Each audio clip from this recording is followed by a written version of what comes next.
people think of the dollar as the center, and gold is one of the things in orbit. But got it backwards. Gold is actually the money. And so money is the thing you own when you don't want to bet on anything else. At the beginning here of 2022, we want to get a gold outlook with you. A lot of people have been anticipating a lot of things. In October, people were gravely concerned that the markets were due for a serious correction and holding their breath through the usual sort of bewitching times of October. Got through that, got through fourth quarter. People thought maybe Basel III was going to kick in and cause necessary changes in the way that forward pricing, the paper market was going to affect gold and silver, et cetera. Didn't see as much effect as people were expecting on that. There's a lot of now people anticipating major topping in the equities markets and think that that might drag down all kinds of other markets with it. Everybody's got different perspectives that they're looking at this and different lenses they're looking at it through. We'd like to know, as you study the gold market, as you do, because you guys are helping people to facilitate gold bonds for earning a yield on gold that the people have title to. You watch the gold market closely, and we'd like to know your look ahead for the upcoming markets of gold and silver. And then we can talk about some of the impacts of inflation, interest rates, et cetera, dollar strength on those markets.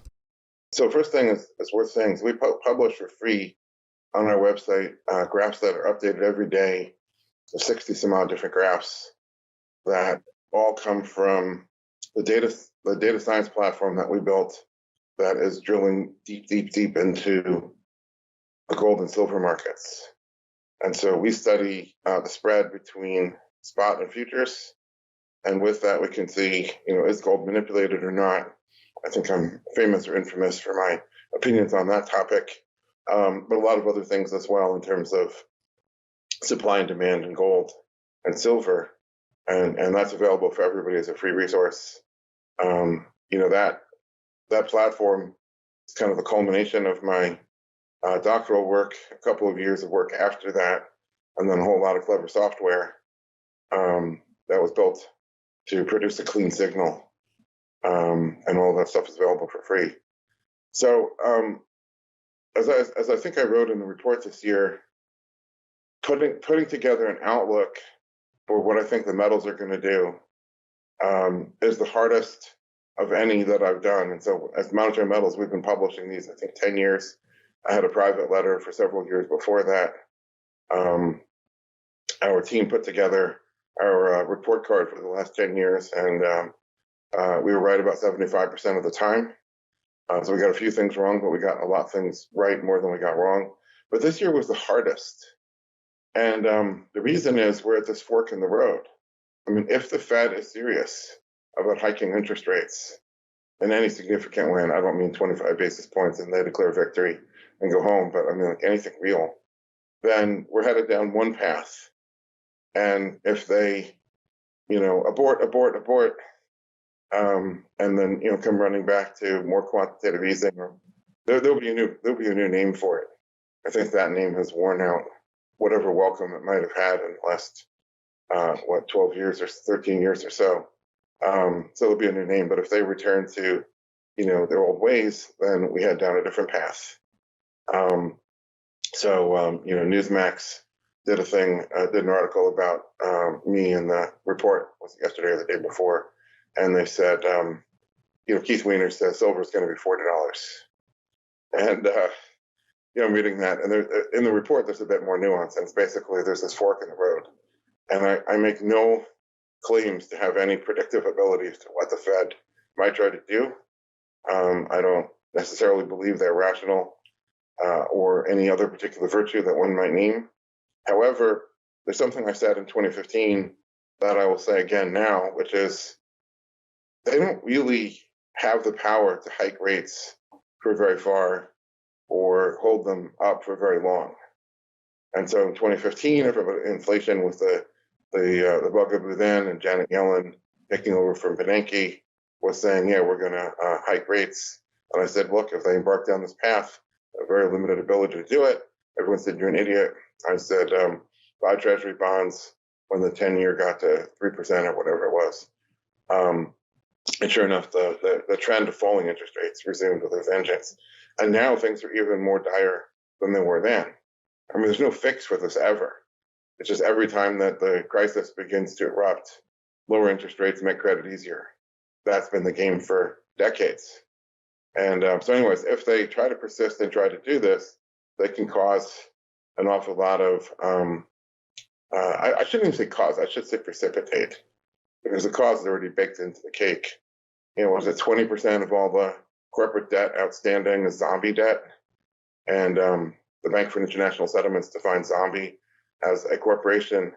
It's a little more complicated than this, but as a corporation whose profits are less than their interest expense.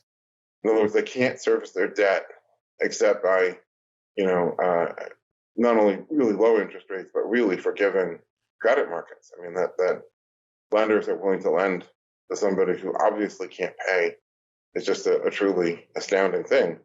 So if the Fed is serious about trying to hike rates, then they're going to find that the marginal debtor is defaulting, but the margin has become so incredibly wide, it's huge swathes of the market are going to be defaulting, which will, of course, blow giant holes through the balance sheets of the banks, which is what the Fed really cares about. And so then they're gonna create another 2008, or worse. And then the question is, are they really going to be serious about this, or are they going to hike 25 bips or 50 bips, realize that this is starting to occur, and then back off much earlier than they did?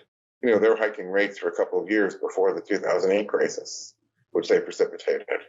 So will they realize that that's happening again, only worse, and back off earlier with less, damage already in motion?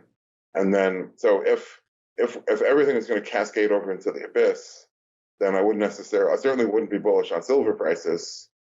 And I'd have a lot more limited bullishness on price of gold. If the Fed is going to back away from this and go back to their old ways, then I think we're going to see $2,100, $2,200, $2,300 gold, because it's just the reason to buy gold. The incentive to buy gold increases in that environment. So that's the slightly more nuanced version of just putting out the number. In addition to those reasons that you mentioned, it kind of circles back to what you were talking about, people stopping thinking about gold in terms of its dollar price, but rather the number of ounces. What about people who just are sitting on cash savings or certificates of deposit or other, what they've been trying to, T-bills, things that they're trying to have as conservative assets if they're trying to withdraw from the equity market and be on the sidelines to protect their nest egg of their retirement, that sort of thing? What about people just concerned that where else are they going to put their savings? Yeah, I mean, we live in a world where to hold a money balance, you have to be a creditor to this increasingly profligate. You have to feed the government more your savings in order to hold a balance of what's called money. You can hold gold, but then you're taking price risks. And so if you're 82 years old on a fixed income, or maybe you don't have income other than Social Security check, but you have some wealth, in the form of cash, you could buy gold with that. But then if the price of gold were to drop 25%, you don't have the chance to, you're not going to earn any more money. You can't recover that. And if it takes 10 years for that drawdown to recover, you're 82 today. I mean, your time horizon isn't a 10-year time horizon. So what, when Roosevelt in 1933 said, okay, no more gold, the real meaning of it wasn't about the grab of the loot. I think I said this the last time that you interviewed me. It's not primarily about the grabbing of the loot, although I'm sure that pleased Roosevelt no end. It's that from now on, all the most conservative savers have to own government bonds, as not really entirely a matter of choice. And so, everybody turns to the bond, and that's why, one of the reasons why the interest rate keeps falling. And, what else are they going to do? So, all of that aside, people value the dollar, which I think isn't right, but people value the dollar as the inverse of consumer prices, right? So it's the purchasing power. So as consumer prices go up, then the dollar is perceived to have lower purchasing power. Well, all of this debt that's been incurred by every producer of every real tangible thing, food, cars, clothing, minerals, electronics, everything you could name, all of those producers are dead up to their eyeballs, and 20% of them are zombies. That means they have to frantically find ways to produce more and more and more to dump their goods or their services on the market, which means pushing the bid price down in order to raise enough dollars to service their debt. And so if you value the dollar in terms of its purchasing power, you see the perversity that, the dollar is strong and that consumer prices don't rise the way the quantity theory of money would predict. Consumer prices, of course, rising dramatically in 2021, but I've argued extensively not for monetary reasons. And so it isn't really a loss in purchasing power. The dollar is purchasing all sorts of things, just not the things that the consumer knows about or cares about. But anyways, if this goes forward, assuming we don't have another lockdown and we don't have more whiplash, and assuming we don't have a further retrenchment into a deeper trade war, then I think that source of rising prices gets sorted out. And if people are thinking of the value of the dollar in terms of its purchasing power, they may find the dollar still holding up. Meanwhile, a dollar is a credit, its real value has to be assessed the way any credit would be assessed. What is the, both the probability of default and the imminence? How close are we to default? And meanwhile, all of that's eroding, all of that's getting worse and worse and worse. But the amount of consumer goods you can buy with it, holding up pretty strong. And that's the perversity of the whole shebang. So suppose, in the previous pre-COVID world, the cost of getting a Christmas tree ornament manufactured in China, soup to nuts all in, from paying the manufacturer and all the other costs, including shipping, logistics, etc., so they can show up in the dollar store and you pay $1 for this little ornament. And now the price is whatever, $1.50. So people say, well, my dollar purchase is less than it used to, 50% less. And I would say, no, that 50 cents is going to far greater number of hours occupied on a boat. And that boat has essentially a rental cost, the payroll, the fuel, the cost of the capital itself. In a lot of cases, they're paying fines to the ports. So the ports slow down their ability to offload and then, punish them for being so slow or slow to return the container. The labor in the ports is inefficiently utilized. So you're paying more labor, double time and overtime to offload it. Trucking regulations have really messed up the trucking industry. So that 50 cents isn't because the dollar is worth, 50% less than it was. That 50 cents is because there's all sorts of additional costs that are now being embedded in the price of that Christmas tree ornament in this case, that the consumer doesn't know about and doesn't appreciate. And maybe also tariffs. I don't know what the tariffs look like on Christmas tree ornaments. I know they recently doubled the tariffs on Canadian imported lumber. So there's one where your dollar is going to the government to pay bureaucrats. And people say, well, the dollar is worth less, it buys less lumber. Yeah, that's true, but it's buying less lumber because it's buying all these other things embedded in that lumber.